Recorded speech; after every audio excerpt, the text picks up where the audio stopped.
Good morning, good evening, good night. Welcome into NFT Live on the Web3 Network. We are going to have ourselves a great conversation here with Gifted, Biggie Poppins, and Fujifilm X Webcam / Doc Gables.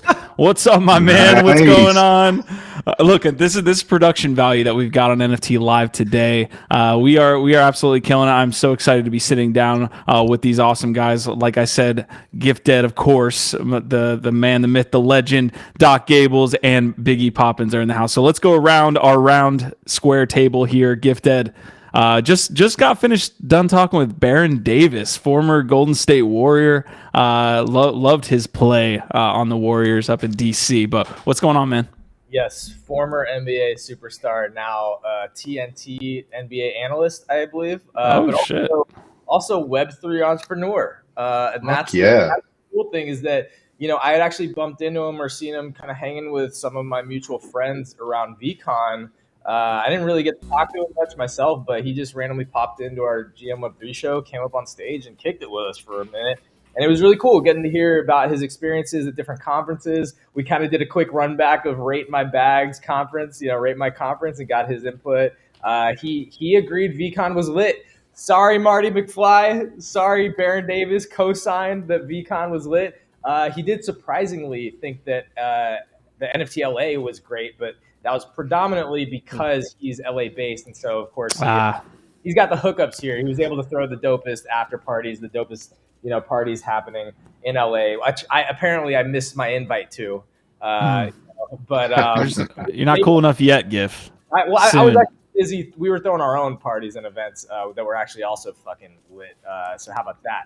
How about them apples? And also learning a little bit about Black Santa, which is his project, his brand, his IP that he's building through NFTs, through Web3, and it's cool, man. And apparently he also likes ETH Denver and is planning to go out there. So I don't know, man. Shout out Baron though. It was really cool getting to have him on GM Web3 like that, totally randomly. Yeah, I actually want to pull up his project while we're live today, so maybe we can do some of that. If people don't know what we're talking about here and what Gifted just said, Rate My Cereal, Doc Gables, I think you haven't given us your take here. Biggie Poppins as well. I don't think you've given us your take. We also had we are just getting through these days. We had a Rate My Conference edition, so we had ETH Denver and Gary V take the top spot. Marfa and Consensus at A, NFT NYC at B, Miami or Art Basel at B, and Gifted there at C, NFT LA, and then NFT London pulling up the rear. I feel like we should replace my photo with Baron's photo now, and then it's true. Maybe bump it up to B, since apparently it was all about what after parties you're getting invited to. That's completely fair. Biggie, just on the Rate My Cereal, I know you were on with us yesterday on the Rate My Bags Conference Edition, but Rate My Cereal, any bad takes there that we had with Cinnamon Toast Crunch and I believe it was Lucky Charms? Cinnamon Toast Crunch is like the ultimate cereal in my opinion. I don't know where it ended up, but it should be like God level. In my opinion, whoever came up with that is should be sanctified. Agreed. That's all I have to say. That's my favorite ice cream topping: Cinnamon Toast Crunch on ice cream. When you go to the place, let you put all your own toppings on. Cinnamon Toast Crunch. God. Oh my God, mind blown, dude. Where is this? Really quick, Doc. Go into your settings and make sure you're bumped up to the highest video setting. It does throttle you. No. Biggie, how you doing today, buddy? Man, I'm doing good, dude. I'm doing good. Yesterday was a really, really full day, and man, I gotta share with our audience. I had a couple of just like one-on-one talks with a couple of buddies that are, just going through a bit of a hard time. They got hit hard with the FTX debacle, lost some money, and are very disillusioned with the space. And I just stayed on with them for a couple of hours, trying to encourage them to hold on, to find one thing that they still believe in the space and that they can focus on and level up on and study up on and just to keep your finger on the pulse, if I've been through 2 of these down cycles before, and I've been rugged many a times, and I feel like the only reason I'm still here is because I haven't quit. And so it just infuriates me sometimes, right? When you get to hear stories of people that you like, that you love, and that got affected by this, because how many people that this motherfucker just throw out. And it sucks to me. What pisses me off the most is that these people were already in. They were early. They were going to do great, right? And then they had this bad experience. And I understand, like the majority of just, threw their hands off and said, I'm out. This is a scam. They're not going to come back until 10 years later when everything's established. And, that regret that you're going to have of saying, I was there and I was early. And because of one bad experience, I quit. I've already heard. And that's what I try to tell people. It's like, don't fucking quit. Just one rug pull, one fucking scam artist is not going to define this space. There's so much good out there. Like, reach out to your friends. I don't know. Some people, I think like this space can sometimes be a little lonely, and you don't know what people might be going through. So if you do have those good buddies that you can reach out to, do it, man, because you're not alone. Like, we all have experiences that we can share it. And like right now, I think like the only thing that should be on your mind is like, just get through this. Get through Survive. this 1, 2, 3 years. Just get through this. Focus on something that you like about this space. Level up on it, and you'll thank me, man. The number one rule from guys like Kobe and all the OGs in the space: you got to survive from cycle to cycle. That's it. That's really the only number one rule that you need to be following. And it's definitely risky out there. It's the Wild West. But go ahead, Gif. Well, continuing to educate around the technology, you can't go wrong. And also what Biggie's saying about that story of regret is so real, because I've already heard it a million times just within NFTs, not even like crypto writ large. But I mean, you've probably heard similar things with crypto, like, oh, I knew about Bitcoin super early on, I didn't buy in. But like even people that got into, like, they were on Clubhouse in like 2020 and they got into, and they knew about NFTs, or they got into NFTs early 2021, and then they sort of just like, they got out for whatever reason, and then Bored Apes happened, the whole bull market, and then they come back in later in 2021, and they're kind of like telling that story to everybody, like, oh, well, I was here early, but I didn't really keep going, and then I've already heard it so many times. So the point is, what Biggie's saying is real. Don't be that person that was in early, that couldn't find a way to stay interested in some way, and even if you have to pull back, even if you have to refocus your attention and your emotions and your energy elsewhere to survive from now, don't fully separate yourself from what he's saying, like continuing to level up or educate or stay involved in some way, because you don't want to be that person that gets back in years from now when most of the biggest opportunities have already taken place. 100%. Fantastic points. I want to get to Doc Gables here. Sarah Script is also in the house. We see all of you commenting early and often here on today's episode of NFT Live. But Sarah Script is saying, what is the brand of the frames for Doc Gables? I can't stop looking, man. I dropped them. I dropped it in the chat, but those are the token frames, tokenframe.com. Great looking product. Their software needs a little love. I'm just going to say that. This is not an endorsement of these frames. They're some of the best looking NFT frames, and they are wallet gated, right? So it's not a right click save. These have to be in your wallet to go through the Token Frame app. The app can be a little buggy, but once they're working, they look great. So shout out to Token Frame. Yep. Yeah. Shout out to Doc Gables, who went from, and this was a restream. This is the software that we use. It was throttling his camera into the best camera on the on the roundup here. I'm having all sorts of technical hurdles. I was on my mirrorless, and then right when we went live, you saw that Fuji X screen. The camera turned itself off. So now I'm back on my Logitech 922, which is just a perfectly fine, cheap entry-level webcam, but apparently it looks pretty good, so I'll take it today. Great. So, that looks fantastic. Thanks for having me. Glad to be back on with the crew. For those of you that don't know, and Gabe has been coming on more and more, he was in the process of moving across country, which was, again, why he took the hiatus from NFT Live, but we're happy to have him back. That Bitlectro Labs piece looks great there in the background. He is the founder of Bitlectro Labs, if you want to plug your company. Always. Yeah, we're going through a rebrand, but bitlectrolabs.com launched a few collections: Dreamers, Dreamloops, Dreamers VX. About to launch a new Dreamland site, which was supposed to be live last week. We're real close. We keep finding the bug. We'll put it live and then we find some bug. So we're working on some new stuff. Still building, as everyone likes to say. So yeah, super dope, man. Yeah. Really cool. Thank you. I don't want to ask you to dox yourself, maybe, but like, from where to where did you move? I know those things can be hectic. I was in Las Vegas, and now I'm in Arkansas, of all places. Oh my There's reasoning, though. There's reasoning. So it's crazy. The new hot spot for fucking Web3, Arkansas. Okay, so I'll give a little one up to my Arkansas crew. So part of the reason I'm out here is because I was being flown out to give like talks on Web3 to some local businesses, and there's actually a blockchain center with the University of Arkansas out here. So Arkansas is one of the first like university sanctioned blockchain programs as part of their Office of Entrepreneurship. So it's the Blockchain Center for Excellence out of U of A. A lot of interesting hitters out here. So if you know, the industries, like the big three of industry in Northwest Arkansas is Walmart, JB Hunt, and Tyson Chicken.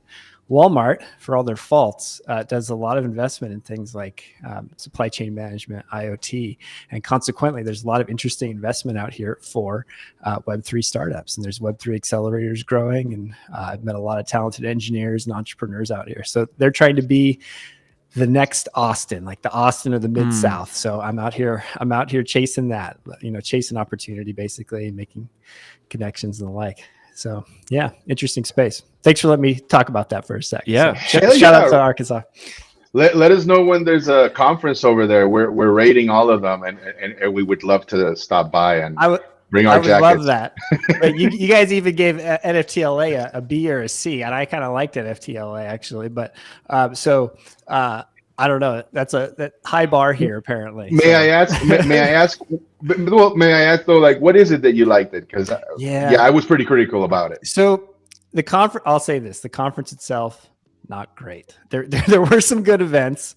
I feel like we threw an event out there. We threw like an earlier in the evening event at a pizza place, and it was just like free beer and pizza, and we had a lot of great groups show up, like Consensus co-sponsored, Hashku co-sponsored with us, and we got to meet a lot of our community that drove up from various parts of California. So we had a good time. Maybe just it was the Bitlectro component and the fact that we were doing some cool stuff out there that made it a good time for us. But most of the fun I had was at satellite events and not the conference itself. But I will say the same thing about NFT NYC. A lot of the value is outside of the conference. So like 100%. For those of you watching that are looking at like ticket prices for these conferences and you're like, oh my God, like that's too much money. Well, don't buy the conference ticket. Just show up, go to the social events.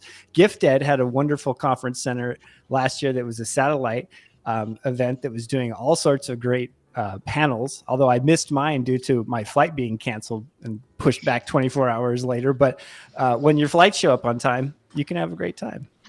I forgot about that. You totally rugged us there, Doc. I know. I'm blaming the weather and Delta's labor strikes, but it was a struggle to get out there on time this cycle. So guys, we're just getting started here on NFT Live today. We do have to get into the topics of the day as well as the quick news. We got a ton of quick news to hit, a lot of things that are going to be covered, of one of which is probably going to be controversial. That is going to be Mr. Trump right here. I don't. Why controversial? I don't understand. Why would this be? You're right. Such a run-of-the-mill story. Very Toys R Us. Just like move on to the next one. How's Jeffrey doing? I feel like we also should do a follow-up on Jeffrey. I wanted to bring it up on the GM Web3 Morning Show, but I didn't want the yacht party that is incoming to be thrown back in my face. Anyways, folks, we are getting started here. We are going to jump into the Toys R Us floor, of course. We're going to touch on some CockPunch updates. They're doubling down on the Phalix or the phallic narrative there with the lore of the land. I saw the picture, Biggie. All right. This comes from you know what? I'm just going to read this off because we've been talking about CTAs here on the channel for a long time, and we got one that might work. So I got one right here. Hey everyone, welcome to NFT Live. We're the #1 channel for all things NFTs, and we're excited to share all the latest news and updates and insights with you. As you may already know, NFTs are non-fungible tokens. They're digital assets that are unique and can't be replicated or replaced. They're revolutionizing the world of art, collectibles, and gaming, and we're here to keep you up to date on all the latest developments. If you're new to the NFT world, don't worry. We've got you covered. We'll explain everything you need to know about NFTs, from how they work to the most popular platform and the hottest trend. But that's not all. We also showcase some of the most amazing NFTs out there, from stunning digital art to rare collectibles. We'll introduce you to artists and creators behind these incredible pieces, and even give you a chance to own some of them yourself. Not financial advice. So if you're ready to join the NFT revolution, make sure to hit that subscribe button and join us on this exciting journey. We can't wait to see what the future holds for NFTs, and we hope you'll be part of it with us. See you on today's episode of NFT Live. Woo! Yo, that's how a CTA is done, boys. That's how it's done. That's the energy I've been waiting for from you. God damn. I started years. I started to get out my wallet. I wasn't even sure what I was paying for, but I had my credit card in my hand. I was like, where do I drop my info? Take my ETH, Q. Exactly. Take it. Yeah, like... It is getting hectic and hot in here. That was ChatGPT, by the way, who did a line. That was AI. Sounded a bit robotic, I was going to say. Did it? Sounded a bit I like did my best to add the human element. Not Shout out to Aspen. The delivery was mint. Excellent. I'm here for it. All right. Well, anyways, that is going to be the best CTA that you'll ever hear on today's episode. We are going to cover Donald Trump launching his collection. This is the quick news piece, and we're going to try to keep it brief. We're going to try to really keep it brief. My biggest question here, and one that I have to ask myself, is: are there stories in the NFT and Web3 space that I wouldn't cover? Like that I don't want to give a platform to. We did a little bit with the Frank to God stuff. We were like, we're not going to give a platform to this guy and what's happening over there. But really, we're giving a platform now to Mr. Trump, who's launching what can only be described as one of the biggest potential rugs in the last couple months. well, there's definitely, I feel like there's definitely a lot of things that we don't cover because we don't think they're worth anybody's time or attention. If there's something that's like newsworthy, we'll cover it, whether it's good or bad, but we'll give our honest opinions and editorialize. We'll actually give you real, analysis or insight, or give you the honest truth about what we think. We're not promoting this. We're pointing out, like, hey, this is the 45th president of the United States, a man who should be in jail. He's a convicted criminal. Under investigation from a million different things, literally tried to overthrow our government and destroy our democracy, who's launching an NFT project. It seems like something that people should know about. We're not saying go buy the thing. We're actually enjoying the ridiculousness of what the fuck is happening here with literally he's a Superman, apparently. Yeah. Oh God. Oh boy, yeah. Hold on. I need audio. I want Doc Gables and Biggie Poppins to give me your take, guys, while I try to get audio. This definitely needs to go into the Rate My Fucking Rug Pull show whenever we do it. Rate My Rug. I really think like he saw all the attention SBF was getting, and he just had to get in on the action. He was like, no way, nobody's gonna one up me. I have to do an even bigger rug pull, and so here we are. This is basically just more contagion. This is also SBF's fault, is what we're saying. Yeah, exactly. He coaxed them out. This is a 2-minute video. Go ahead, Gabe. I don't know if you're afraid of playing the video due to demonetization or takedown requests. That video is gold. Donald Trump gets in there and let's play it. Intros it. Lose out on $1 here. This has his full stamp of approval. Makes me wonder. Well, of course, because it has a chance to make him some more money. If he can get some more suckers to fucking give him, millions of dollars, dude, this is how he's trying to raise money to campaign again for his next presidential bid. It's like, obviously, like, my personal perspective, don't fucking support this shit, but it is funny to look at and see it happening. Okay, we're gonna watch this here in a second. Jessica Yatrovsky, a known scammer, drops NFT. Big shock. Real great comment there, guys. If you see any comments that you want me to pull up or you want to talk about, because we're getting a ton, definitely call them out. I see you all the way from the beginning. Hash Rhymes to Crypto Lorian, Space Smells Like Felipe, Paxmark. We see all you guys. We'll get to your comments. I almost want to do like a Matthew McConaughey bit before this take. One of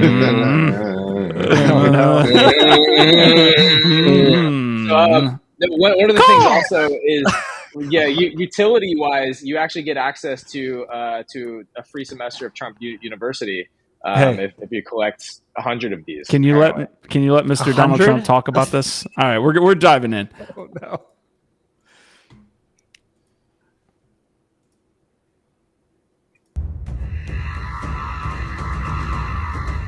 Hello, everyone. This is Donald Trump. Hopefully your favorite president of all time, better than Lincoln, better than Washington, with an important announcement to make.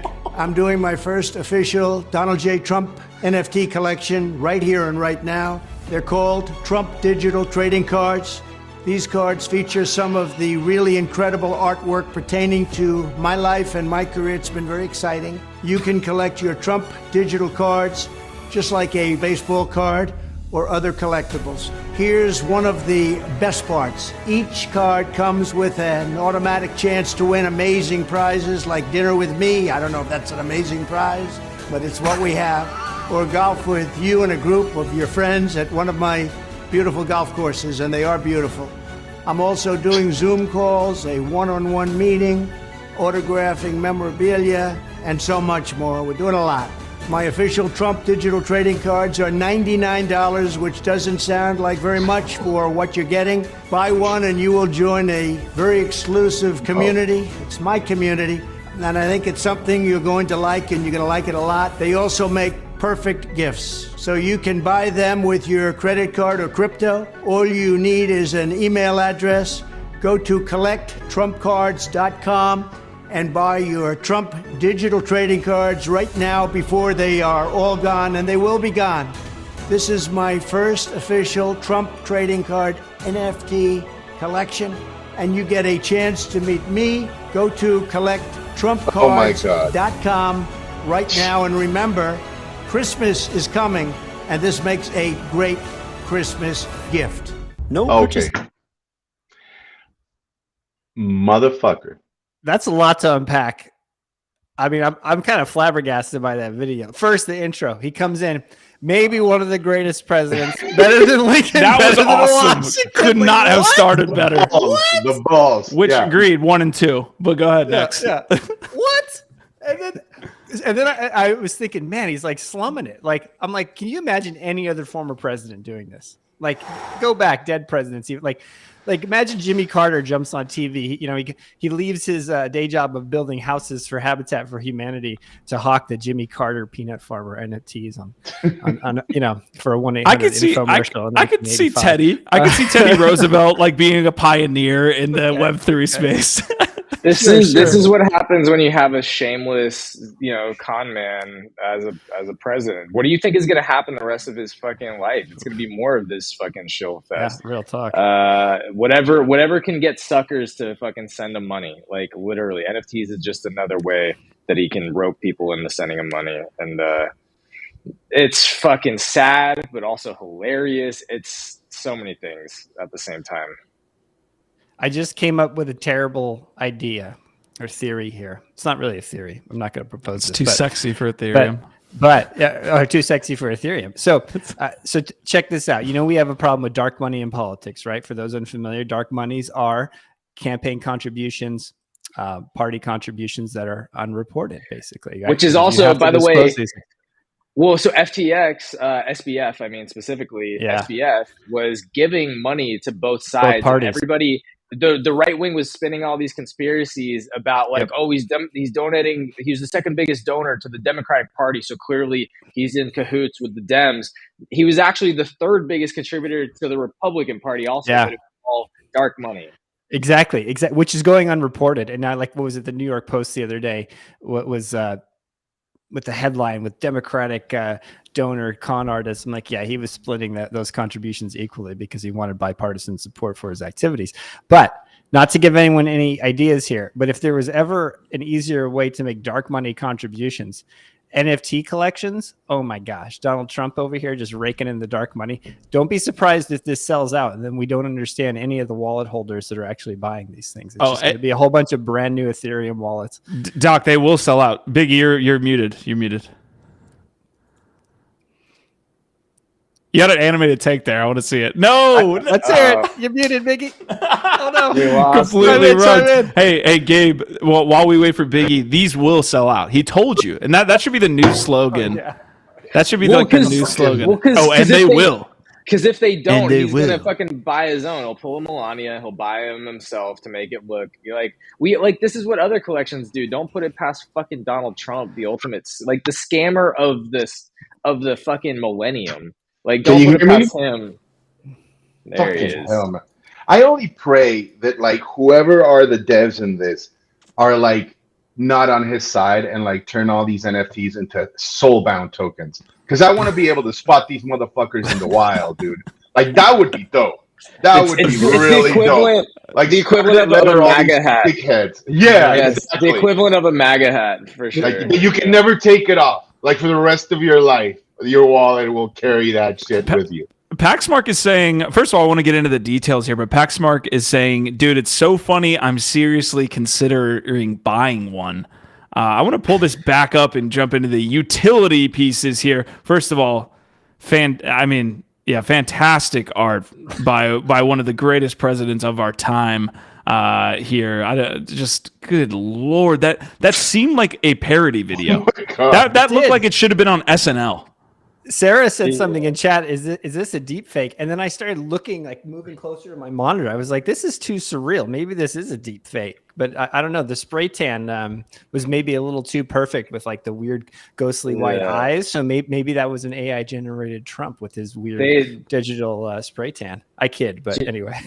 Jess is saying they'd make awesome butt plugs. Yeah, I agree.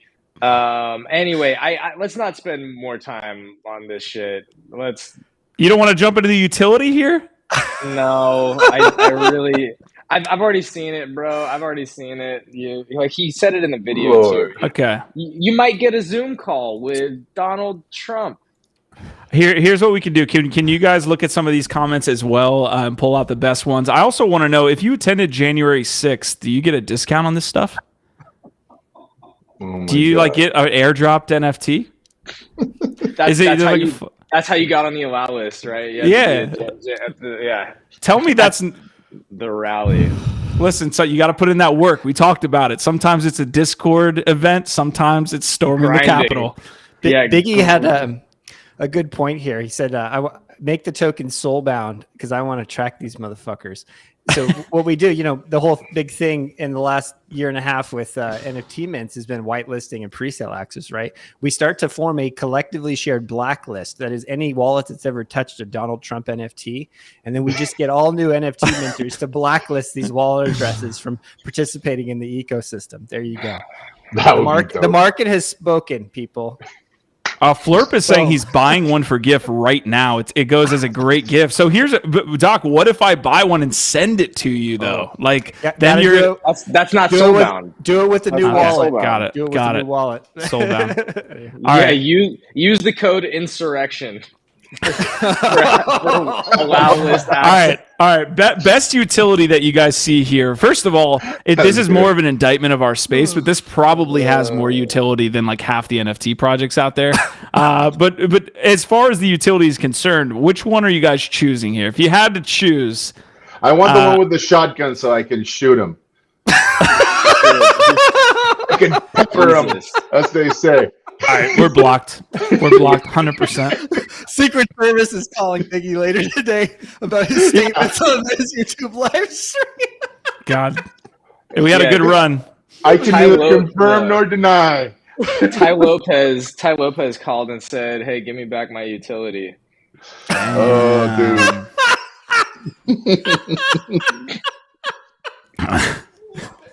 Okay. All right. So before we leave this, before Gift Dead heads us off into the right direction, I need one utility piece from each of you. Which one are you choosing? The Mar-a-Lago Cocktail Hour group, the one-on-one meeting with number 45, the playing golf with your friends at one of his golf resorts actually sounds like the best utility. Like if I'm breaking it down and getting down in the details here. Sounds amazing. Individual Zoom call.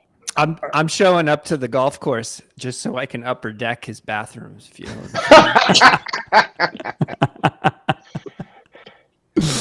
Gold edition. I'm leaving some presents all over that golf course. Oh, the Golden Gloves one is good too. The golden. You can really take your time. Yeah, it's like 12 rounds, Mr. President. Sure, let's do it.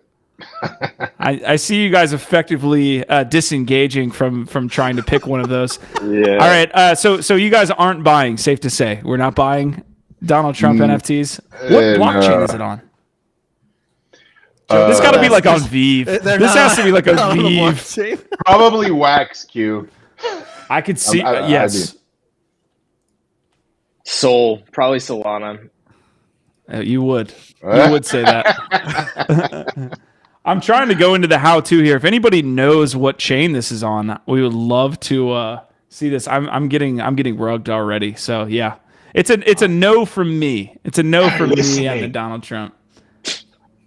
Which brings us to our next top. No, I'm just kidding. That's the segue to Kevin O'Leary. That's a no for me. I'm going to pass. I'm just kidding. I think that's on our topic. But before we do have Kevin O'Leary. We are going to get to it. Great comments coming through here on the channel today, especially here about Donald Trump, who is, of course, a controversial character. Just a tad. Would make great toilet paper. Santino's choosing dinner with him. Flurp is saying, I think the speculative utility is more than the most projects. I agree with that. I wasn't saying that like I'm getting tongue tied now. Facetiously. I mean, I don't want it, but someone wants to meet him. Let's see. Anybody else? Don R says, hello. Screen went black after Biggie's comment. Oh God. We're just all getting rugged here.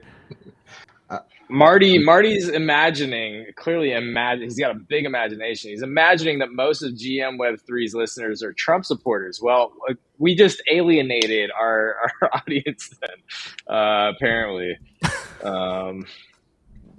It's on Polygon. It is. Oh, really? What do you? Oh, no. Oh, God. We got to get off the Polygon train apparently now. All right, no, I would have guessed that like Vive, easy gift. We're just having a good time. This guy's getting actually a little triggered. All right, real before we get to Kevin O'Leary, huge cock map is what we got from CockPunch. They're doubling. That is utility, Q. What? That's utility right there. We got land displays here from CockPunch. By the way, above 1 ETH floor for CockPunch. So we are headed in the right direction. Also, you see that the map is called Varlata. Apparently, that means testicles in a language. So just all over the place. I thought that they were gonna kind of go out the gate, get some interest, but no, they're like tripling down on the cock and balls reference here as we go. Like it's almost. I've almost become numb to saying this stuff that we've been covering CockPunch for so long that like I gotta stop. I gotta stop doing this. I mean, why? I love the map. I've said it more times in like 2 weeks time frame than I have my entire life. What do we got here, Biggie? What's going on? Man, well, I sent you.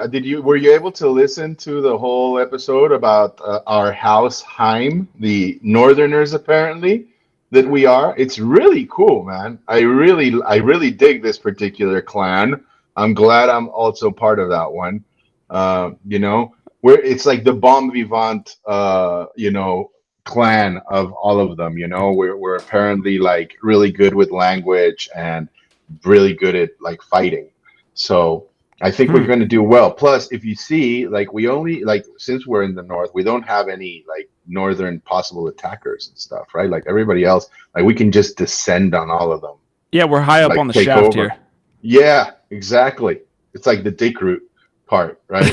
So like this is the shit I'm talking about. Like if we did this 2 months ago, we would be like, what are these guys talking about? We're so desensitized because it's very sensitive down there in the actually.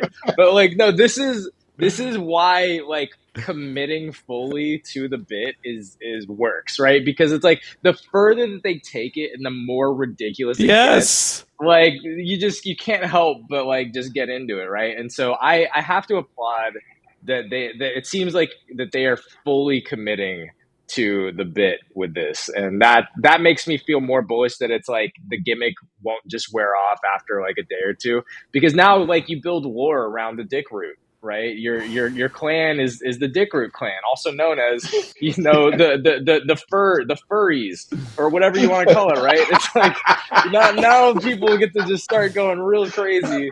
It's gonna get so ridiculous that maybe attending a CockPunch event could be a dangerous situation where you're like, what's gonna actually happen? And the enemies refer to them pejoratively as the crabs, also. I didn't like it. Okay, sure.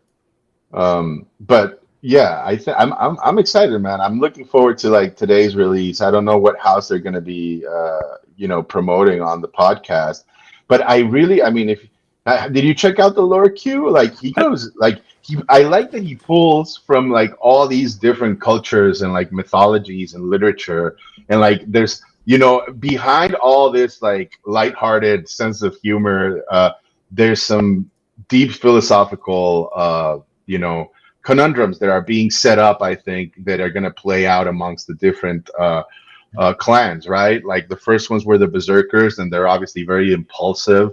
They don't think before they act. We're very good with language, so I think we're going to be a lot better at being diplomats and stuff like that. That's going to have an advantage. But it's really, really cool the way he's setting, bringing in different aspects from different warrior cultures and imbuing it in the mythos. So I'm having a blast, dude. And we haven't even started. I can't wait to get into the 8-World Arena and battle it out. Those are going to be wild. I have to check out the podcast. I will do so today. I promise to you, I will check out the podcast related to CockPunch. It's almost like the barrier. People don't even want to look beyond the name of the project. So they don't see actually cool things happening. I think that's what's going on with CockPunch. I'm excited. I will check out the podcast today. I have been checking out another podcast, which is why I haven't gotten to CockPunch and Tim Ferriss, which is a fucking metaverse podcast. I listened to the Alexis Ohanian one yesterday. So they've had 3 episodes. These are the founders of Yuga Labs.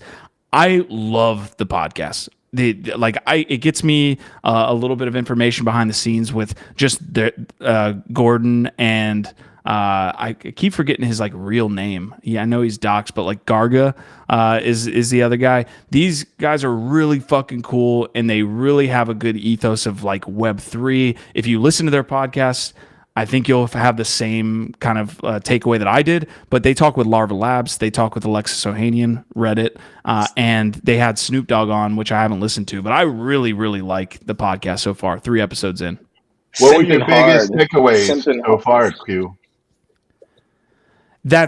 So I didn't know much about the guys behind Yuga, like Gordon and Garga. Again, I didn't have much of a thought about like who they were, where they came from, their ideals about Web3. They were huge gamers. Like the Alexis Ohanian podcast, the first half of it could literally just be talking about how gaming has influenced crypto and Web3 and what we're doing here in NFTs, probably more than any other former sector other than potentially art. Like I think art and gaming have had a huge impact on where we are today. But what were my biggest takeaways? The Larva Labs guys, getting to hear their thought process and getting to hear the backstory on Larva Labs, because I just wasn't a collector of CryptoPunks, so I didn't know the problems that they went through with version 1 and version 2 in depth. I knew like kind of the high level story. And then their, background with, I think, like EverQuest and gaming as well. I said the Alexis one was about gaming, but it was actually the Larva one. Just really like listen to one episode, and I think the vibes you'll understand pretty quickly what they're doing over there, which is really cool. Gif, you're muted. Since we're over here simping for the Bored Ape founders, we gotta mention ApeCoin is holding around $4, man. So far, it actually just dropped below $4 with $3.99 for the first time, I think, in days. Honestly, bullish that we're days into staking and it's holding that $4 mark so far. I feel like most people are going to be restaking at this point, trying to cap out what they need for their pools. So yeah, I'll be interested to see. That will at least get us to the point where Yuga can come out with some really cool stuff, which again is one of the reasons that I even turned on to a fucking metaverse podcast, was because, hey, give me some information and some details on what we can, hopefully get here with the other side and other things. So I would take a look at it. I definitely recommend it. It looks like Quantum Variant as well as Silver Phoenix are giving me some +1s there on the Metaverse podcast by those two guys, but definitely give it a check. And then I will check out the Tim Ferriss podcast. That was a quick rabbit hole. I do want to get on with the rest of the quick news. Gabe, you posted this in the dashboard, and I think we touched on this yesterday, but what's going on here with Kevin O'Leary in depth here? What's going on with him calling out Binance? Well, the TLDR is that he's at a hearing in front of legislators and claims that Binance is at fault for the collapse of FTX and not FTX's rampant speculation and fraud. Kind of a, I don't know, just a creative reframing and outright false claim. I won't be surprised when he's sued by CZ and Binance here days from now. Maybe I'm just predicting that, but we'll see. I would sue the living shit out of him. But wild sort of turn here in terms of reframing the FTX outcome. So as far as Kevin giving a hearing here or being part of that hearing on Capitol Hill, is he invested in Web3 in any other way? Well, he clearly was invested in FTX, and that's the reason he's giving these takes. Is he, in Web3 from the investing stand? Yeah, he pretends to talk intelligently about it, but I mean, have you seen like every now and then he'll pop up and do like some show and all that stuff? It's really funny because he's got like his whole setup in his house, apartment, or whatever, wherever he lives. And he like puts on the suit and like the tie and everything, but like he's in his boxer shorts and everything, as we all probably are right here, right now. But I don't know, man. Like that guy kind of rubs me the wrong way. I just, I think he's just whining because somebody kicked his puppy or something, and he's the one that got to lose this time. Yeah, I mean, first and foremost, as far as bottoms, it's just banana hammocks because it's Thirst Trap Thursday, of course. So that's all I'm rocking today is banana hammock all day. But no, he's part of CockPunch. So he's been really hitting on the like responsible regulation coming in specifically around stable coins, because that like for his what he does financially with all of his different, hedge funds and ETFs and all this shit, if he can have stable coins to move money much more efficiently across global markets, he's basically going to be making millions and millions of more dollars. So that's his angle, is that he sees the value of crypto to make markets more efficient. And so like that's why he's in on it. He started investing into a bunch of, I think he's invested in like a portfolio of like 20 something different cryptos. But apparently, maybe a lot of that was in FTX and he lost a lot of it. I don't exactly know, but I've watched enough of his conversations to know that he's very invested in the future of crypto, and specifically around stablecoins getting some kind of clarity, because that affects what he does with all the different financial funds and whatever he does.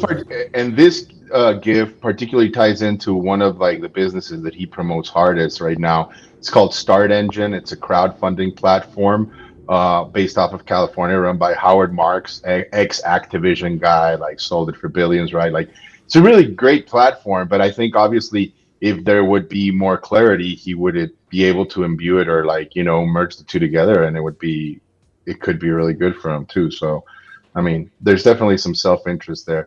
I just, I hate that he has to go and like point fingers and stuff when like the Ponzi was fine until ZC came around, Oh, okay.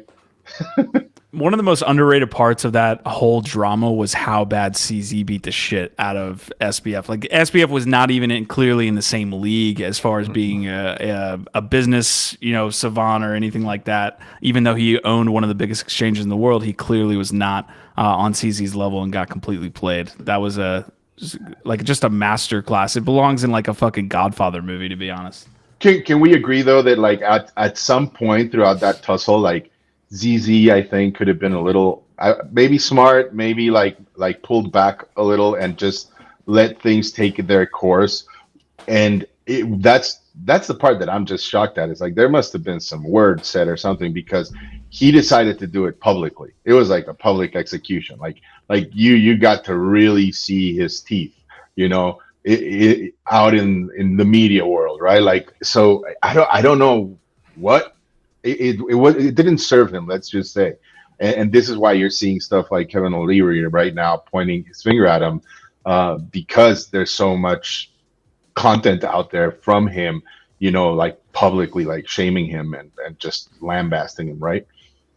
I feel like he used his platform to actually like start that little bank run there that they had at FTX, right? He used the platform 100%. And said, hey, we're going to sell our FTT tokens that we've accumulated through investing, you know, in seed rounds and in early rounds. And then that was like people saying, I need to get out of FTT. And then all of this other stuff came out. But yeah. All right, we're going to speed run through the rest of the quick news here. You have any other take there, Gabe? No, that's it. Okay. I haven't looked at this, but I've seen it come across my timeline a couple times. 90s kids, and it looks like fuck render's involved. I don't know if anybody's heard about this mint, but it's happening now. Again, I definitely want to speed run through most of this. Give me a look at what's happening in the Sandbox. God, the Sandbox. OG's on the channel here. This was just a quick headline. Playboy celebrating its 69th birthday seems relevant, you know, for the culture.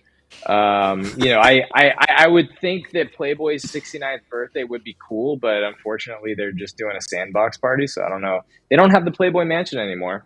That would like an actual mansion. Maybe they got a Playboy mansion in the metaverse in Sandbox. Hey, that's the same thing, right? You know, that's basically the same. No, that's it. That's the headline. Playboy's 69th birthday. So go out there and get some. 100,000 sand on the table and exclusive memorabilia. So for those sand, I feel like we're giving a lot of shit to Sandbox. They're going to have way more people show up than 6 here at the EU GIF. We'll see. Their monthly active users, I think, were around that amount, right? But no, I'm sure they'll do fine. Like, we are hating on it, but look, again, we're still very bullish on the possibilities for these virtual worlds. It's just like the state of them is not great. The monthly active usership hasn't been there. It just hasn't.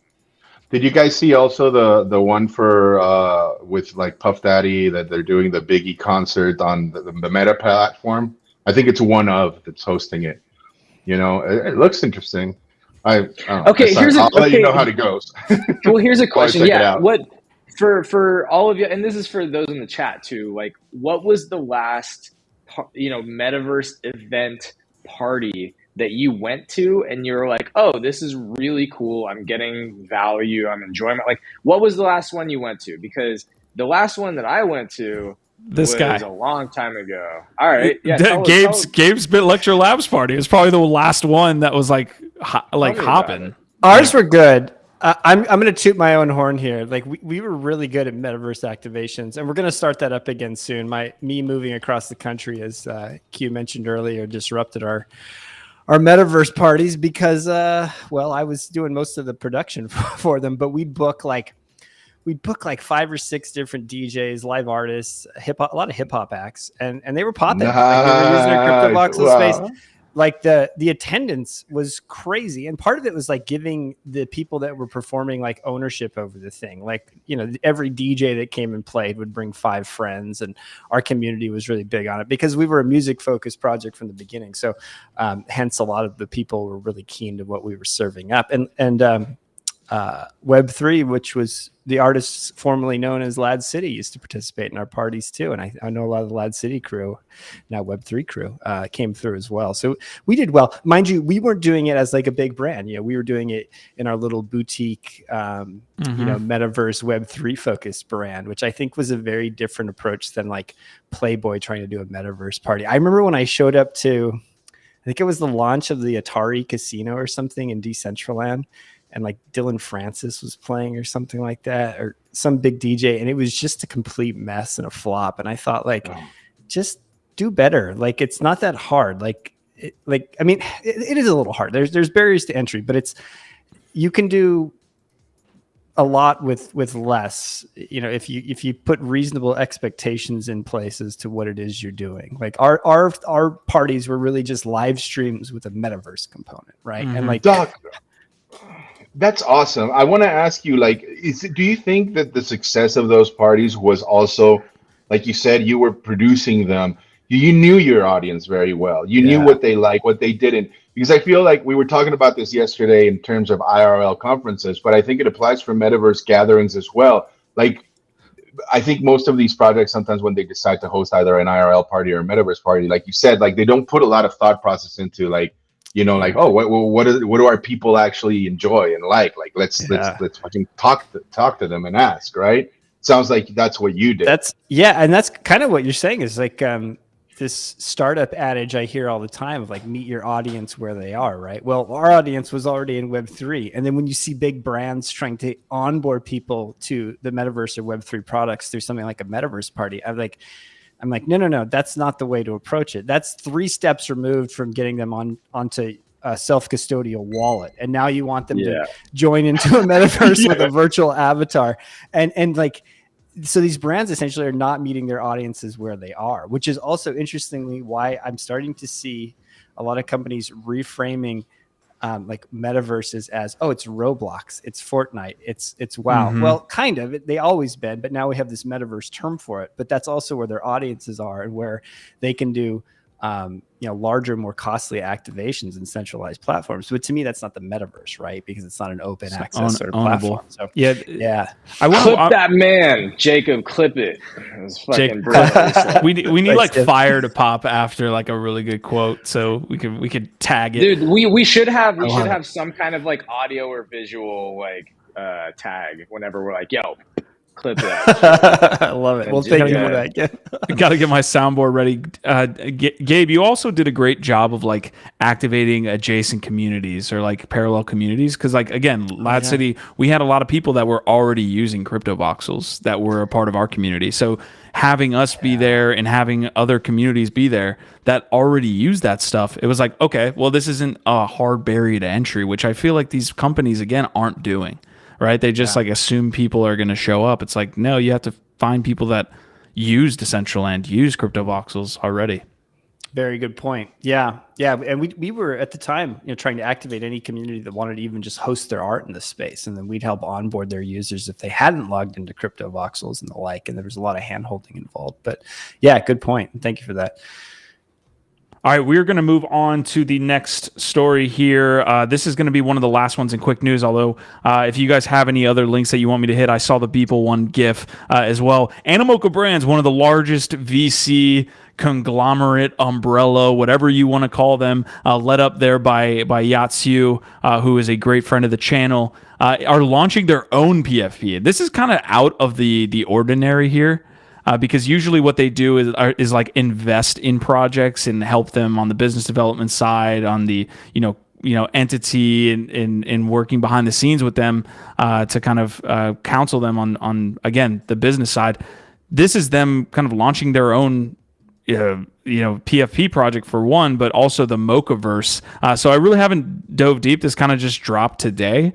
But interesting that they did this. Animoca, one of the leading Web3 companies focusing on gaming in the metaverse, today announced its official NFT PFP collection, the Mochaverse. The collection will represent the values and ethos of all Animoca brands. Its portfolio companies and partners set to release in Q1 of 23. The collection features 8,888 NFTs of characters called Mochas. The more I jump into this, the more I think that this is actually probably a pretty big opportunity for people that want to like get involved from the investor side, the flipper side, the people that want to be involved in the long-term fundamental side. Animoca is huge, and they can tie in a PFP to all of the projects that they have their network in. It has a really good base utility, of being successful. Ecosystem, utility. Yeah, it's already there, right? That's also why, like, I sent you the link to memeland.com, which might be worth mentioning briefly because that's 9gag's, land drop world. We talked about this briefly on GM Web 3, and I hadn't been paying attention to it, but yeah, I think it's another project that has an existing user base. 9gag is like a massive brand, and their potatoes have like doubled in price over the last month or so, because I guess the meme land drop is coming soon. So anyway, I hadn't been paying attention to this. I thought it was worth just mentioning because if you scroll down just a little bit further, look at all this shit that's apparently in the works right there. So they've got a TripAdvisor for Web3, a Web3 OnlyFans, a staking, a fun, I'm guessing gamified staking platform, and then some kind of pets. Like they're apparently working on a lot of shit here. So again, I hadn't seen it. I thought it was worth calling up. I wouldn't probably buy the potatoes yet at this point because they've already climbed to like 2.5, almost 2.5 ETH.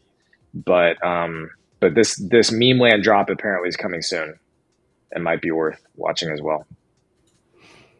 January 4th on the calendar. Looks good. There you go. January 4th. And then, yeah, the Beeple thing. Sorry, I just kind of went into trying to hit these quick news things. Yeah, I do want to wrap up with the Animoca stuff before we move on to the Beeple. We can end with Beeple. So apparently there's going to be, it's interesting that we're bringing up realms again, but apparently there are 4 different realms. Utility includes, looks like opportunities for learning together, such as expert AMAs and master classes, playing together through game passes and exclusive in-game assets. That's important because, again, they have their network of all of the games that they invest in, pretty much like 60-70% of the space, it feels like, on the Web3 side. So I honestly, the more I kind of look into this, and I feel like we should do a deeper dive on this Animoca Brands piece. Can we get them on? Aren't you tapped in? Can we get them on? We can bring Yacht on. Yeah, we can bring Yacht on. Yeah, let's do that. Yacht or somebody that's in charge of kind of running the Mochaverse piece for them. That would be interesting. But I like it, man. I'm going to do a dive here after the episode. I mean, after I know my that CockPunch podcast. Yeah, you've been reticent. I think you were smart thinking that Animoca wasn't necessarily a great fit for GM Web 3. But if they're doing a PFP project that has utility, dude, that could be a good enough reason to bring them on GM Web 3 as well if they wanted to. Mm-hmm.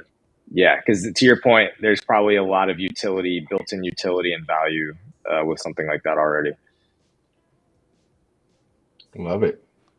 I just want to make sure that I'm getting most of this information, but we can dive back in. I did drop the link to both Meme Land and now the Mochaverse piece. Definitely want to touch on that. All right, Gabe, last quick news piece that we'll have, and I'll also pull up the Beeple piece. You dropped the Bitcoin movement on that layers. Anything you want to touch on here? Oh, that wasn't me to drop that one. Oh, was that you, Biggie? Oh, yeah, that was me. It ties into yesterday's talk regarding the Kung Fu project. But this is this is a little more substantial. It's basically, bringing smart contracts to Bitcoin. If this is able to be pulled off the way Munib, who's a big brain guy, can do, I think it's going to be something you want to keep your eyes on with that protocol stacks, which I'm not financial advice, I'm pretty bullish on. But just check it out. The thread on it, it's substantial. If you can do that, we're going to see some really, really good projects like pop off over there. Isn't the value prop of Bitcoin that it can't be used in this way to have like smart contracts be built, that it's literally just that hard asset? 100%. And so like the holy grail has been like, basically, you saw places like products like Ren BTC, right? Like wrap Bitcoin, bring it onto the Ethereum network. But in this particular case, what they're doing is going to be non-custodial, and you're going to be able to transact with it within the Stacks layer ecosystem. And it's a really big deal. Again, way above my pay grade as far as understanding the smart contract, but it is something that I've been tracking since Stacks launched, and I'm pretty excited about it because, I think it'll bring a lot more eyes onto a platform that I think right now when we're talking about like rug pulls and security, there's nothing more robust than Bitcoin, right? Whether, Ethereum maxis want to admit it or not. And so I think it could be a contender and a player. I'm not saying one's going to kill the other. I'm just saying, you'll see some very interesting stuff being built there as well. So keep your eyes on it.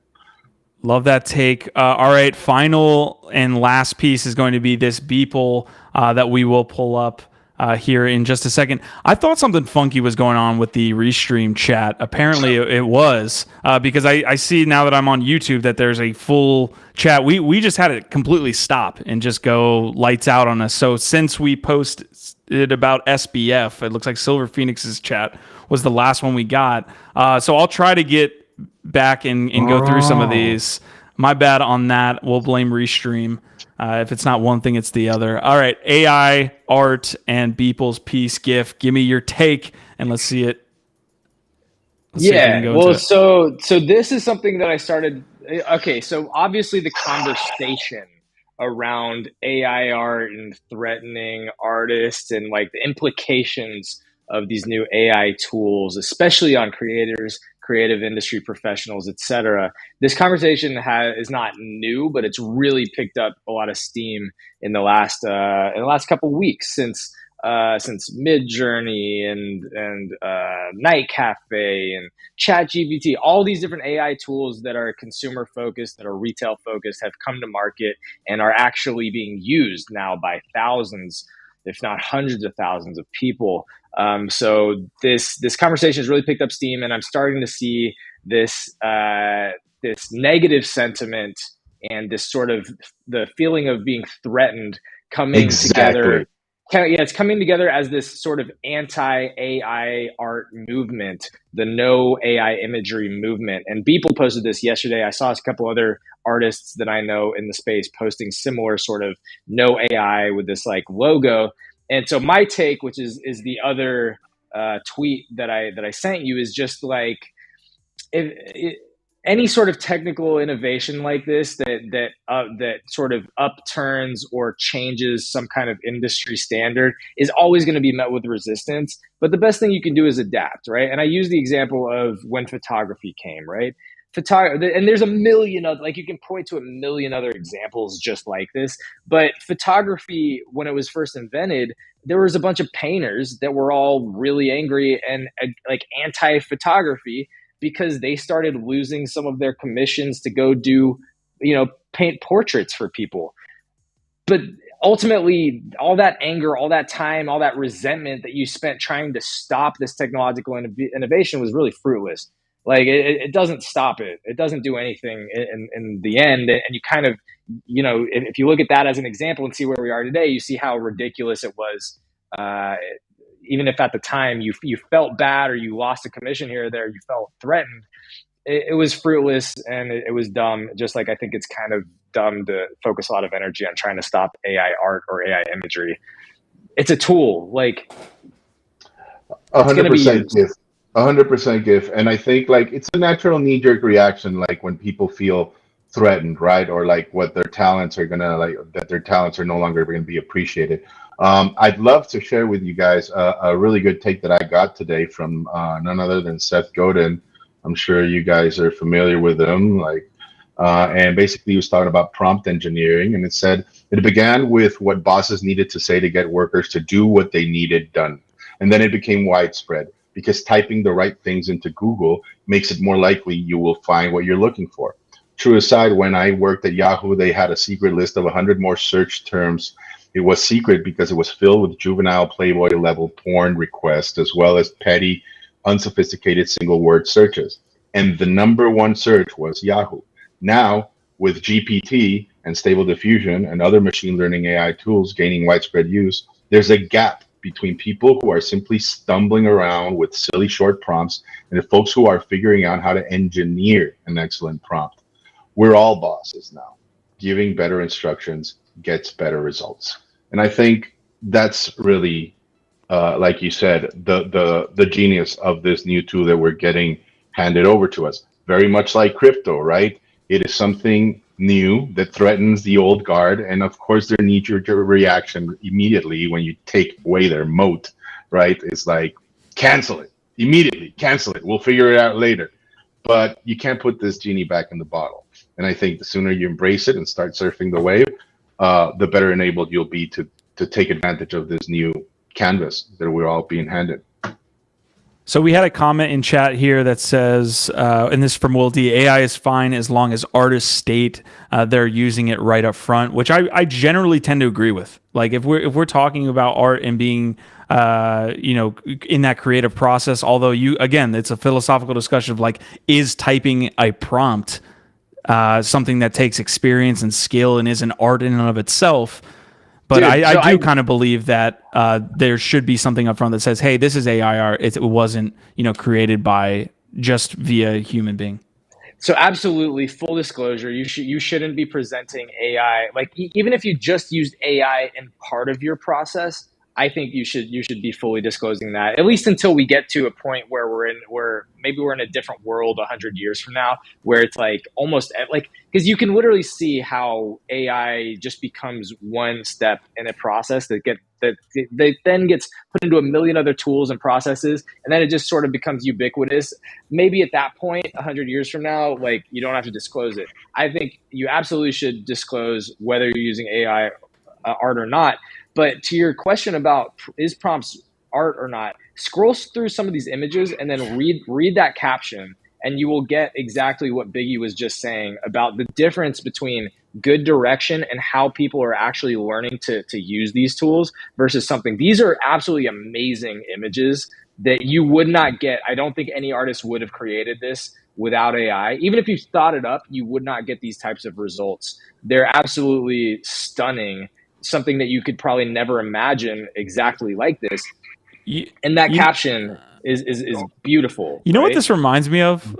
Like J.R.R. Tolkien comes to mind because he's able to create worlds with his words. And I feel like authors are going to be the best use cases for being able to now visually have art associated with their project, even though they maybe weren't artists, right? They're wordsmiths, and they're people who write these beautiful and really deep lore to their project. Now they can like have art be created by AI and attach that to their works. And just wait until they're able to do this with video, right? When the whole movie industry is Peel's thread. Wait until Holy Hollywood, shit. what they will have to say about awesome. that, right? But I mean, it's inevitable. Like, why? It's like fighting an uphill battle that you're never gonna win.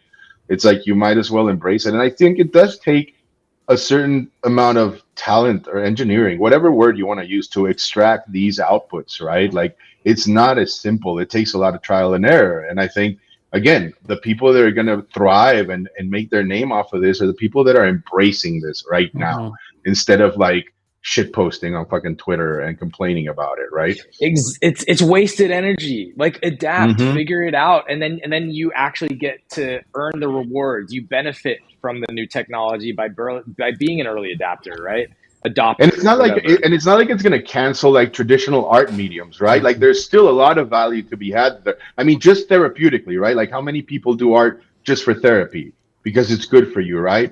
There's still painters. Hang out in a community, like, that's not going to go away, and it's going to be appreciated. We're basically Alice here, about to be in Wonderland with the rabbit hole that we're about to see, because Sarah Script and Quantum Variant want us to go farther. Sarah Script is asking, but will authors exist after Chat GPT? Quantum Variant is saying, so does the prompt that they create is what they created, but is the art owned by the artist or the machine? Well, it's like chicken and the egg question, right? Like, what came first, the prompt or the output? You need the prompt, at least for now, right? If not, like, then you're talking about the singularity and AI has become self-aware. At some point we might get there, but at this moment right now, you need the prompt. Well, yeah, but you technically needed all of the inputs before that to even get to the point where you could prompt it, right? That's how you create the machine learning, create the AI. And where did you get that input, right? From your favorite movie, humans, from your favorite from a book, bunch of humans, from your inspiration. So from other artists, this is where it gets really controversial, and this is where you really get down that rabbit hole, is that this is like, some people, like the anti-AI art, like no AI art imagery movement that we're talking about, in large part comes out of this feeling that other artists are somehow being screwed over by people who are using AI that is leaning into the entire history created by other artists. But to me, this is sort of, again, a very it's like a straw man argument, because that's literally all we do when we create, is we are leaning on all of our experiences, all the other art, all the other culture that we've consumed. It just has a much broader available pool of culture that it's pulling from. But it's literally doing the same fucking thing. When you think up something from your head, you can only pull from things that you know, right? You can only reference other things that you've experienced. So I don't know, man. I wish we could pull up the actual comments on screen, but we're relegated to just reading them off. But Paxmark is saying, I'm actually writing my thesis on this matter, authorship and copyright over AI art. Quantum Variant saying copyright law will be interesting to watch in the coming years. Nice. Come on and present that when you got something to share. Drop some links in the chat. I'm going to tell my AI to write a thesis on this matter and see which thesis ends up being better. And get you a PhD, Q. Man, I'm getting massive FOMO from like docs like Bitlectros in the back. Like, you have a bunch of aliens, man. I feel like I need one now. Maybe ping me after the show. I'll see if I can send you one from my wallet. Even maybe we'll do it. Fuck yes. Whoa! I don't need no GPT-3. Yes, you gotta ask. Closed mouths don't get fed, guys. You guys can message me. All right, we'll make some message FOMO, dude. Let's do it. Already holder here, Gabe, too. So I want to throw that out there. Yeah, exactly. Oh, of course, Q. All right, I got you, brother. I'm liking this discussion though. Not to just loop it right back to the AI art stuff. I was largely silent and grinning, but a lot of real interesting points. I mean, and a lot of kind of what you guys are discussing is like ontological, not to use a $5 word, but like on the nature of ownership and reality and being and causality. Yeah, I'll just chime in with my one point before we move on. I know we're going way over and we've only made it through half the topics we wanted to discuss. But, so weird on this show. Yeah, right. But I've noticed thus far the best AI art I've seen has been generated by prompts of artists. My co-founder Keel Corcoran, who designed the Dreamers, who's an amazing illustrator and musician in his own right, not just pixel art, but he's been showing me some of the stuff he's been making with Midjourney specifically, and it's fucking mind blowing. And I'm like, and I noticed not everyone produces that high quality output with most of these mediums. Like, and again, everyone's already said this, the genie's out of the bottle. Now it's a matter of what we do with the tools, what's going to move forward. I still want to consume art that's created by people, right? Because good art is often a byproduct of their practice, their experience, their personal history, their journey in, through the various mediums. And maybe AI prompting becomes another medium. I'm not really interested in the internal machinations of an AI, unless we're delving into Blade Runner territory and they have, relationships with other AI and deep emotional experiences internally. At that point, maybe I will be interested in consuming some solely AI created art. But until then, I want to consume things that are created by humans, even if that creation is the byproduct of a prompt that they've given a machine. So that's my 2 cents on the matter. But great discussion, everyone.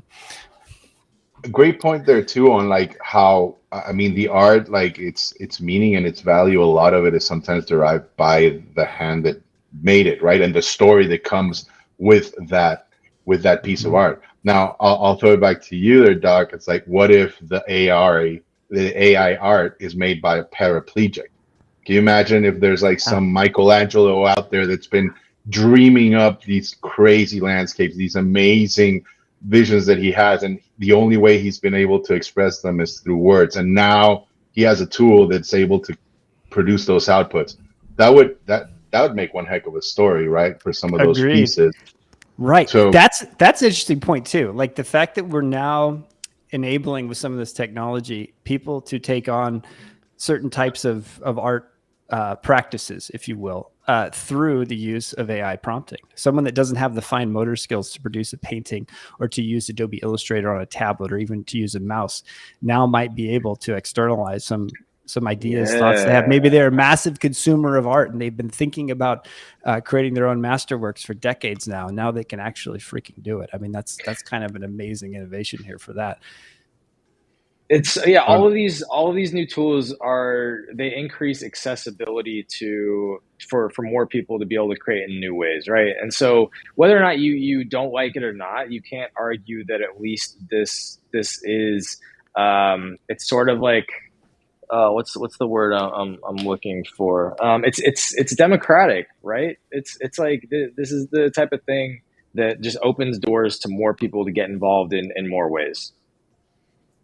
Absolutely. All right, I'm going to attempt to pull us out of this rabbit hole here and go on to our last topic of the day. We did have China NFTs in marketing globally. I don't think we should go into that one. I think we're going to touch on this MetaMask and PayPal partnership, but I am interested in like what the NFT scenes look like across the world. Are there PFP equivalents in these other geographic locations? Like, is there a Bored Ape Yacht Club of China? Those questions interest me, and I think we will cover that sometime next week. There is. Do you know what it is? No, I don't. It's called Bored Ape Yacht Club. No, of course it is. Not to get all xenophobic, but of course it is. Like, we know again about the way that China has operated in the last 100 years, but of course it did not. It just got replicated. Is that what you're saying? I know. I wasn't going there, but it's a fair point.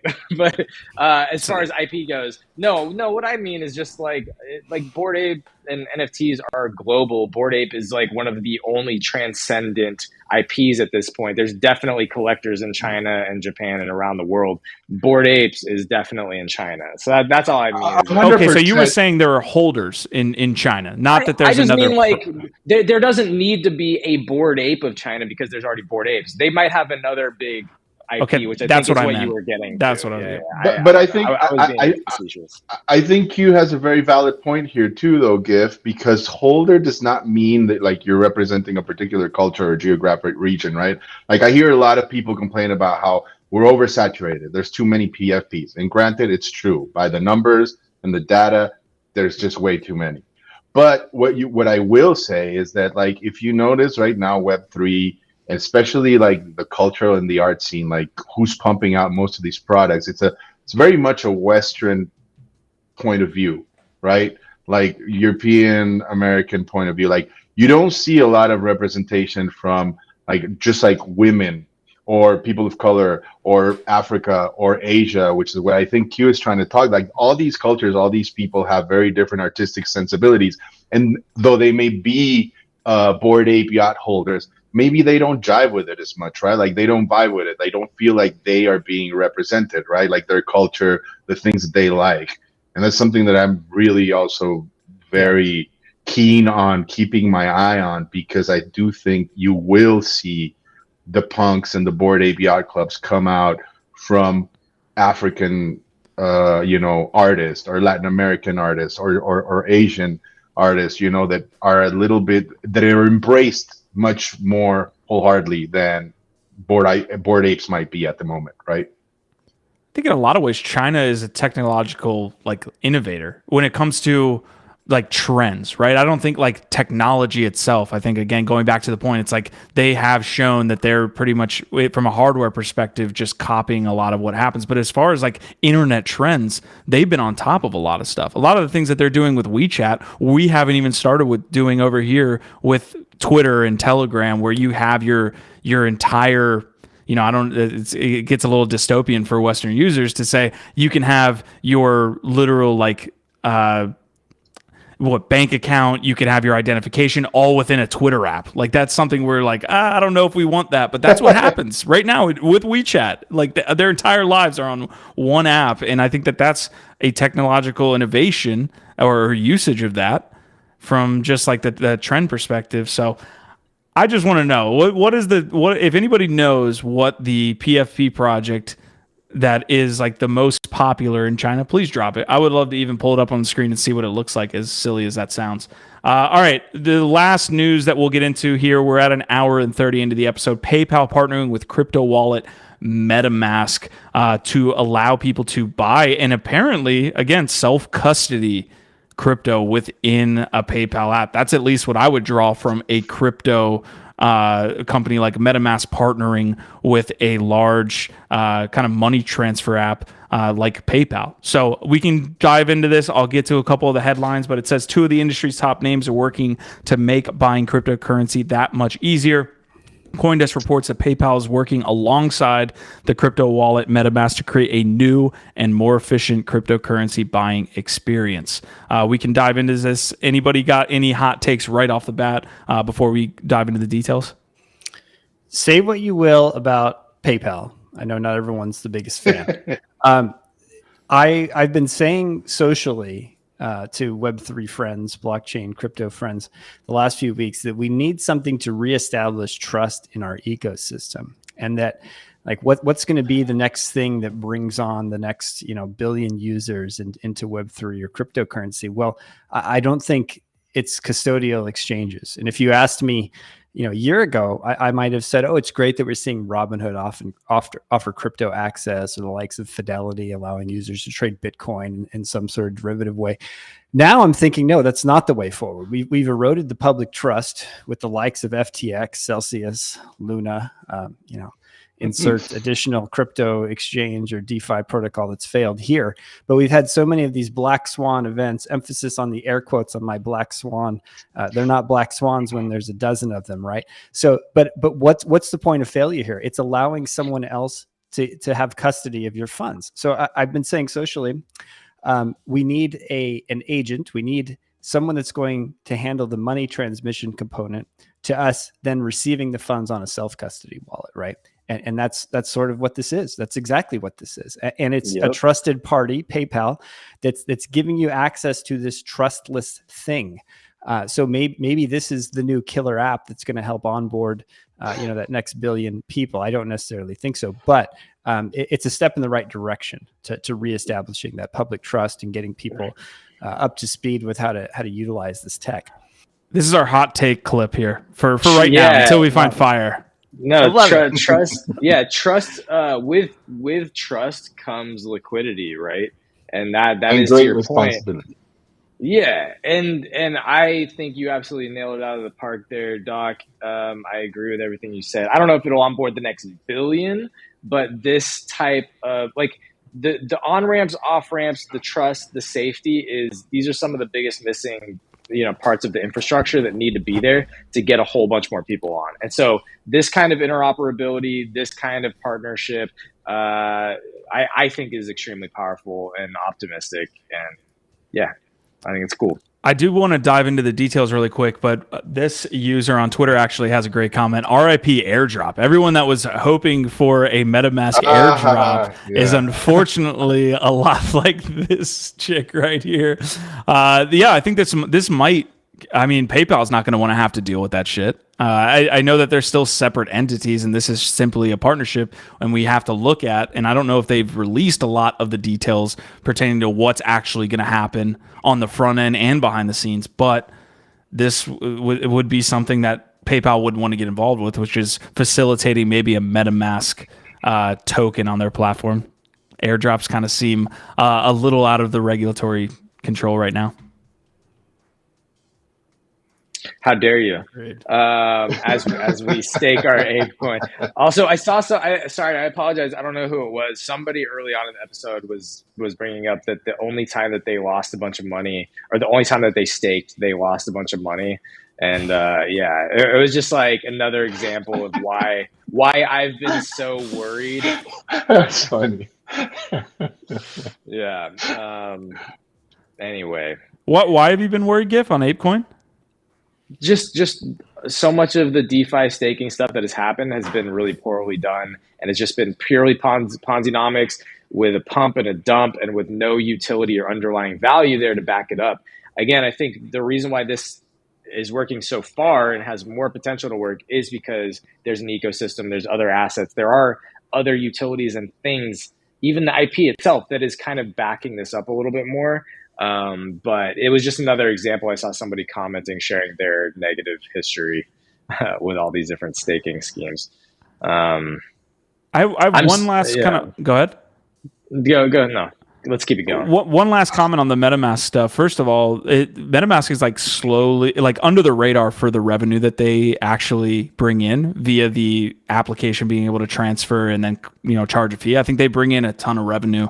So that's, I think, something that's super underrated about them. The second thing is via this thread, which Watcher Guru reported on this, again, PayPal partners with MetaMask. The comments are kind of split.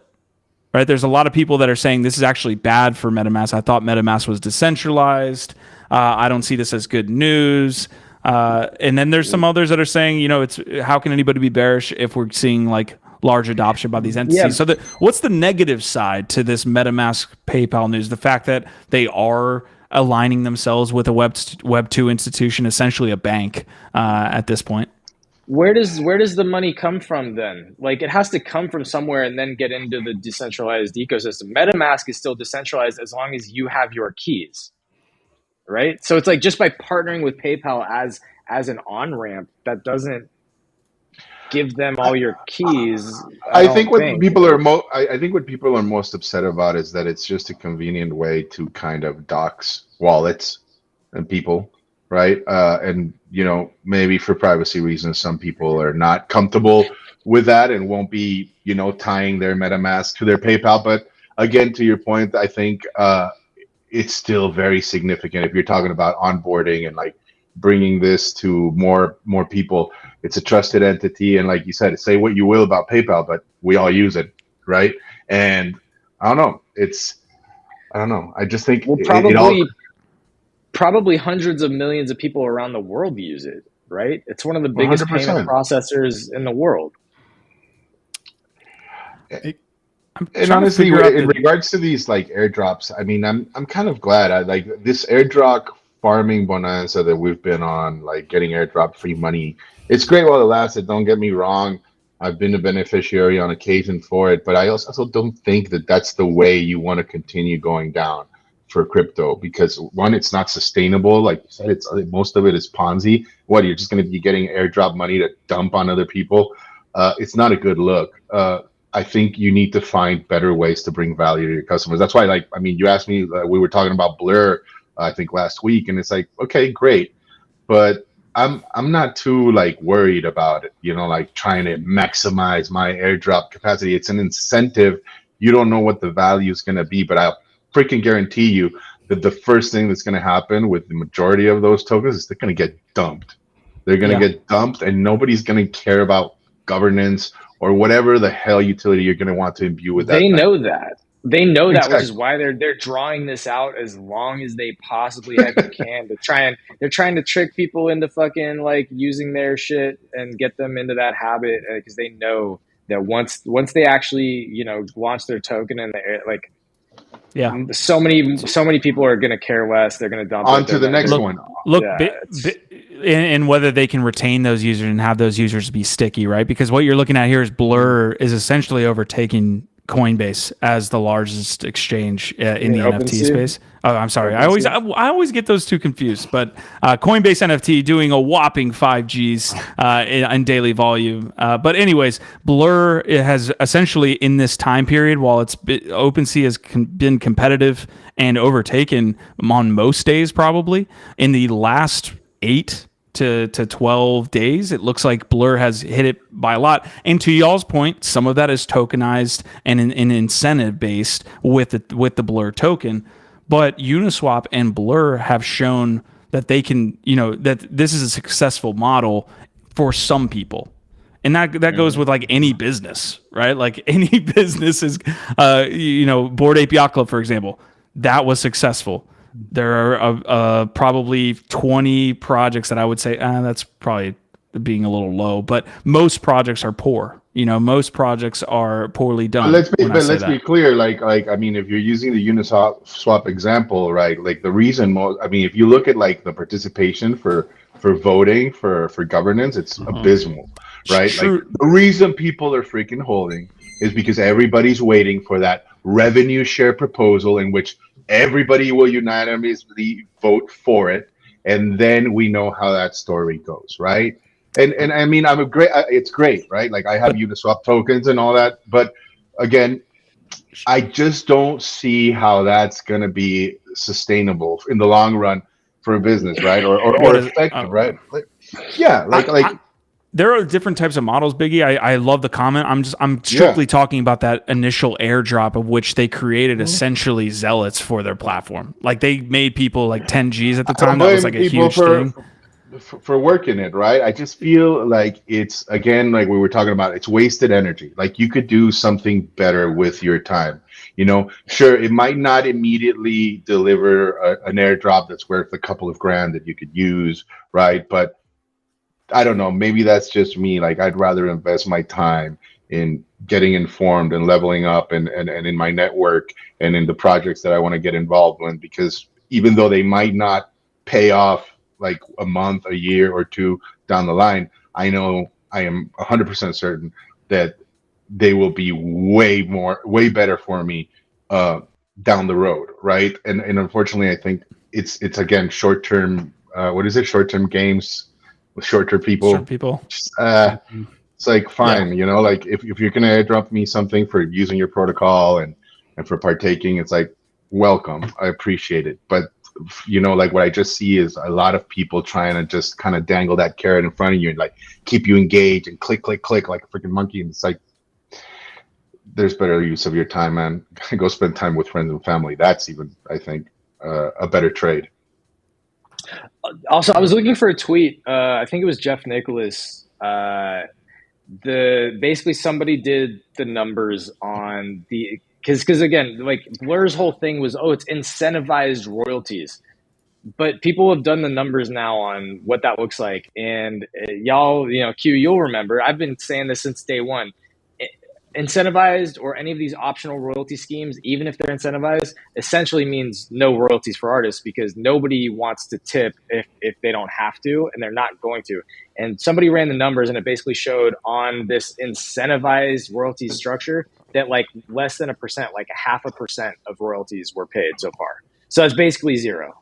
So even when it's incentivized by this airdrop for people to pay royalties, people are using Blur to get around paying artist royalties. So, like, first of all, anyway, what's the point? The point is, like,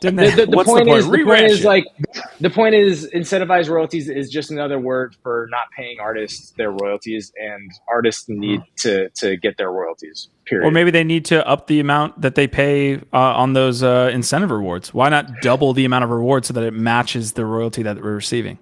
That might be an idea. Maybe it will work. Again, I don't think it will, because we see how it works so far. But again, we don't actually know what those incentives are worth. We don't know anything about the airdrops. They are specifically keeping it obscure right now so that people are just basically like, it's a mystery box. People are projecting whatever ideas they have onto it and FOMOing or, whatever.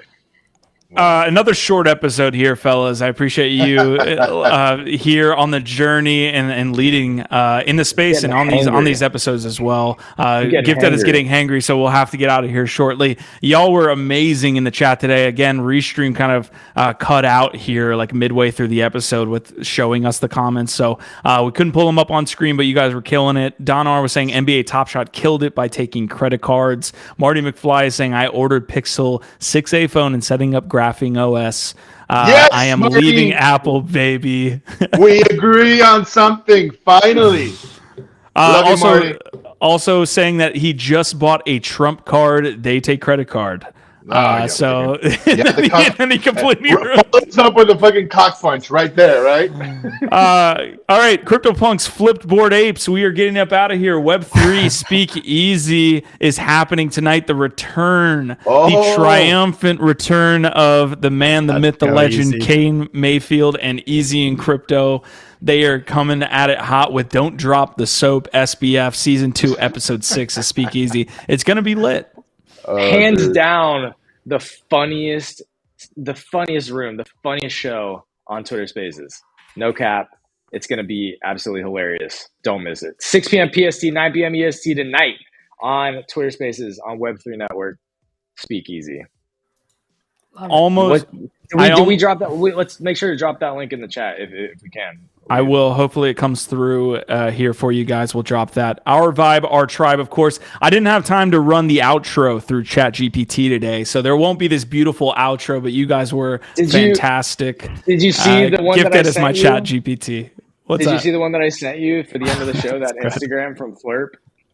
I got you. Pull that one up. So just to call back to the no AI imagery movement, Flurp, who is one of the most underrated artists, here's his take on the no AI generated images movement. You got to hit play. That's the. Oh, God. Is there audio to this? Is there audio? Yes, to this? if you can get audio. No, I can get audio. You just gotta prompt me ahead of time. Restream's still trying to work through their shit. You know what I mean? Wait, you didn't hit play. I'm going. Hold on, man. Jesus. All right, here we go. This to me is beautiful.